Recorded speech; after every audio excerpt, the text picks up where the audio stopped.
नमस्कार दोस्तों। कांग्रेस में संगठन सृजन अभियान चल रहा है। कांग्रेस वोट चोरी के खिलाफ पूरे देश में अभियान चला रही है। कांग्रेस एसआईआर के खिलाफ आवाज उठा रही है और कांग्रेस कई राज्यों में हारने के बाद जीत को तलाश रही है।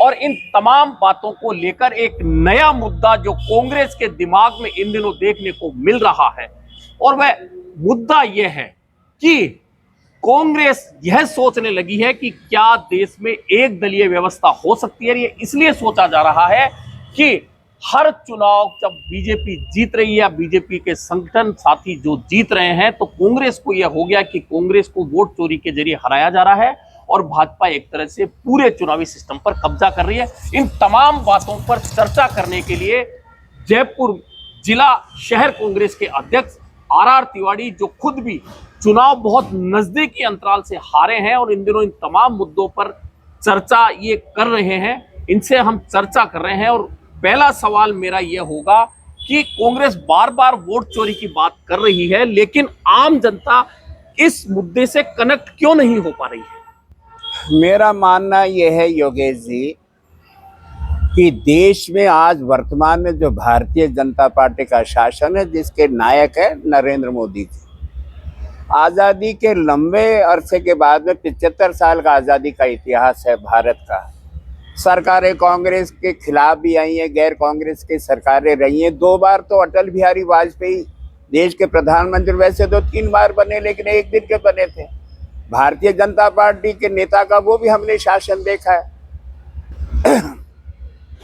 वर्तमान में जो शासक है, उन्होंने देश की तमाम संवैधानिक शक्तियों को अपने हाथ में ले रखा है। देश का मीडिया वही दिखाता है जो देश के प्रधानमंत्री चाहते हैं। ये मेरा सीधा सीधा सा आरोप है। आप जैसे स्वतंत्र पत्रकार कहीं ना कहीं विपक्ष की आवाज को जनता के बीच में लेकर के जाते हैं, तो इन्हें गिने चुने आपके पास संसाधन कम है। बड़े मीडिया घरानों के पत्रकार हैं और वो पत्रकार नौकरी करते हैं, अपनी असली बात उठाते नहीं है। मैं ये बात इसलिए कहना चाहता हूं, वोट चोरी का मुद्दा उठाते हुए राहुल गांधी जी, जो देश के आज विपक्ष के नेता हैं, जिनको लोकतंत्र में छाया प्रधानमंत्री भी माना जा सकता है, जैसा मैं जानता हूं, आज देश का विपक्ष का नेता लगातार सबूतों के साथ में वोट चोरी के मुद्दे उठा रहा है। लगातार चुनाव आयोग से कह रहे हैं कि आप इस पर ध्यान दो। वो कह रहे हैं कि एक मकान में 700 वोटर, वहां जब हम जाकर के पूछते हैं वहां एक वोट मिलता नहीं है। अरे हालात तो इतने गंभीर हो गए योगेश भाई कि अब तो हम ब्राजील के लोगों का नाम भी भारत की मतदाता सूची में देखते हैं, एक जगह नहीं 20-20 जगह। तो ये कांग्रेस की तो छपी सूचियां होती नहीं है तो चुनाव आयोग इसका जिम्मेदार, और हर बात पे कहता हमको सबूत दो। मेरे को लग रहा है देश के प्रधानमंत्री जिस तरीके से देश को एक दलीय शासन की ओर लेकर के जाते हैं, चाहे महाराष्ट्र का चुनाव हो, लोकसभा में हम जीतते, विपक्ष जीतता भारी बहुमत से, और जब 3 महीने बाद में विधानसभा का चुनाव आता है, वो तमाम विपक्ष धराशायी हो जाता है। हरियाणा में हम लोकसभा जीतते हैं, विधानसभा में हम धराशायी हो जाते हैं। ये सब क्या है? और ताजा उदाहरण तो बिहार का प्री पोल का नतीजे बताते हैं। महाराष्ट्र में गठबंधन की सरकार भारी बहुमत से बन रही है और वो प्री पोल धराशायी हो जाता है।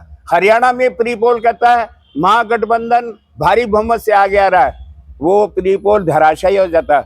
फिर बिहार में इनके नेता कहते हैं 200 से पार, और प्री पोल भी वही आ रहा है कि भारतीय जनता पार्टी एनडीए 200 से ऊपर लेकर के जा रहा है। तो इनका तो प्री पोल भी 100%, और प्री पोल जो पार्टी के खिलाफ होता है वो हार जाता है। लेकिन जनता आपकी बात पर भरोसा क्यों नहीं कर पा रही? कहीं कमी है कनेक्टिविटी में जनता के साथ में कांग्रेस की? भाई सवाल है कि जो दिखता है सो बिकता है योगेश भाई।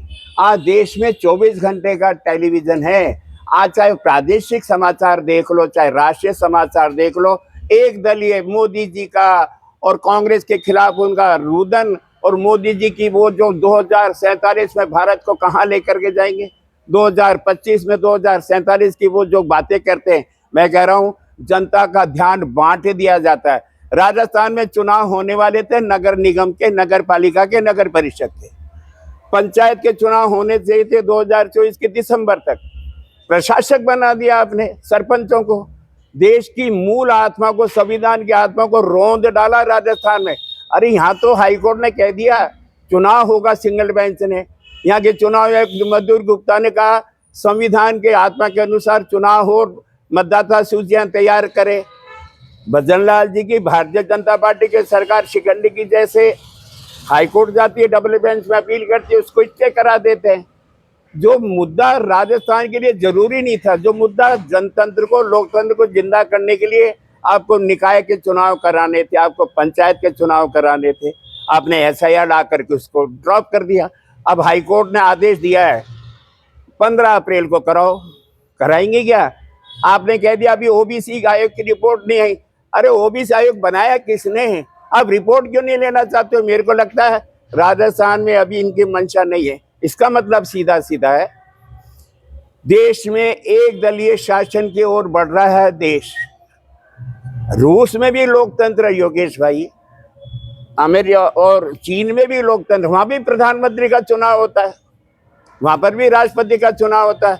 तो क्या देश के तमाम विपक्षी दल जो संयुक्त रूप से लगातार संसद का घेराव करते हैं, संसद में प्रदर्शन करते हैं, लोकसभा में कार्यवाही को चलने नहीं देते कि हमारी बात सुनो, चुनाव आयोग के ज्ञानेश कुमार जी कुछ बोलने को तैयार नहीं है? क्या ज्ञानेश कुमार जी के हाथों में हमने सारी सत्ता सौंप दी है? आपने ED को अपने कब्जे में ले रखा था। जरा सा को सत्तारूढ़ पार्टी के खिलाफ बोलो, उसके घर पे ED आ जाती थी, उसके यहाँ CBI के छापे पड़ जाते थे। हालात इतने गंभीर। अब तो जब चुनाव आयोग जिसको स्वतंत्र संवैधानिक अधिकार है, ये तो उसी दिन आपने संविधान को कुचल दिया था। कांग्रेस में संगठन सृजन अभियान चल रहा है और ऐसा अभियान यूथ कांग्रेस और NSUI में भी चला जब वोट के जरिए वहां हुए। तो क्या लगता है कि यूथ कांग्रेस और NSUI की जो ताकत उस वजह से घटी है, तो क्या ये संगठन सृजन अभियान चल रहा है, क्या उसी का रूप है? इससे कांग्रेस में कोई बहुत बड़ा बदलाव आएगा?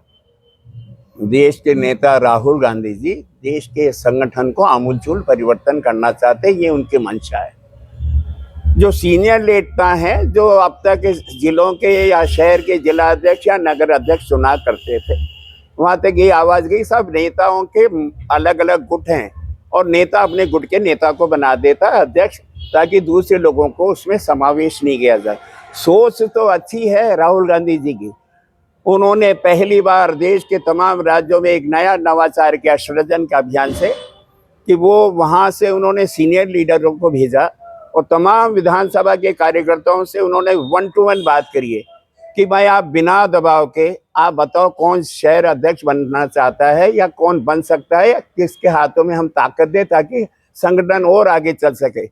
लोगों ने अपनी राय दिए, निष्पक्ष राय दिए, कहीं कोई दबाव नहीं है।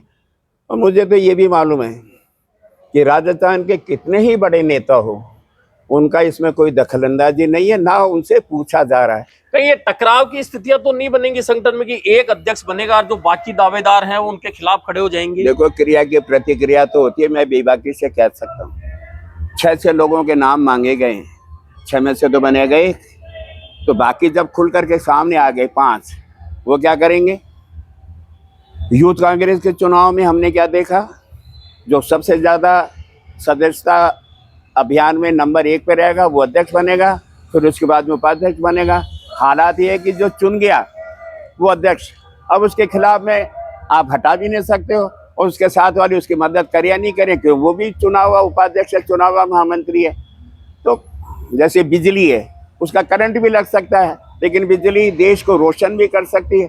तो अभी राहुल जी का नवाचार है, देखते हैं, अच्छा है, ईश्वर करे वो अपनी मंशा में पूरी करे और नया शहर के या जिले के अध्यक्ष बने, नई ताकत से काम करेंगे। कांग्रेस में आपको लगता नहीं, जैसे भाजपा में बहुत सारे आनुवंशिक संगठन है जो भाजपा का जमीनी स्तर पर साथ देते हैं, क्या कांग्रेस में इस तरह का तालमेल बिल्कुल बिगड़ा हुआ नहीं लगता कि कांग्रेस में जो आनुवंशिक संगठन है, अग्रिम संगठन, विभाग या अन्य जो भी कांग्रेस से जुड़े हैं, उनका तालमेल नहीं बैठता, इसकी वजह से कई बार चुनाव में आनुवंशिक संगठन तो मैं कहना नहीं चाहता हूँ, लेकिन कांग्रेस के अग्रिम संगठन हैं।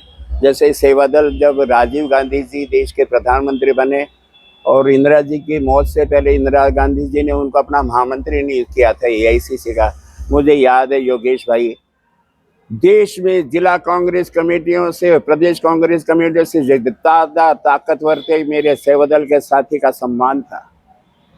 मेरे यूथ कांग्रेस के, में चूंकि उस दौर में मैं यूथ कांग्रेस का रहा, यूथ कांग्रेस के लोगों की ताकत हुआ करती थी, जिला कांग्रेस प्रदेश कांग्रेस कमेटी की ताकत नहीं हुआ करती थी। कहीं ना कहीं कमी आई है। अब इसको गैप मानेंगे या क्या मानेंगे? उस समय की पीढ़ी समर्पण वाली पीढ़ी थी। आज वाली पीढ़ी जो कांग्रेस में आ रही है, मेरा मानना है कि उस संगठन के प्रति समर्पण नहीं है, उनका पद के प्रति समर्पण है। ये मैं बेबाकी से कह सकता हूँ। जो पद के खातिर आ रहे हैं उनका तो फिर हाल क्या होगा, ये मैं मान करके चल सकता हूँ। समर्पण और पद की लालसा, उस समय का पीढ़ी का समर्पण भाव था, आज पद के प्रति समर्पण है, ये मैं कह सकता हूँ। तो ये है आर तिवारी, जिन्होंने बड़ी बेबाकी के साथ में तमाम मुद्दों पर हमसे बात की और बताया कि किस तरह से कांग्रेस में बदलाव का दौर है और किस तरह से अब कर्मठ लोगों की तलाश की जा रही है जो आकर कांग्रेस की कमजोर होती जड़ों को फिर से मजबूती प्रदान करें। अभी के लिए इतना ही, फिर मिलेंगे नए मुद्दे पर एक नई चर्चा के साथ।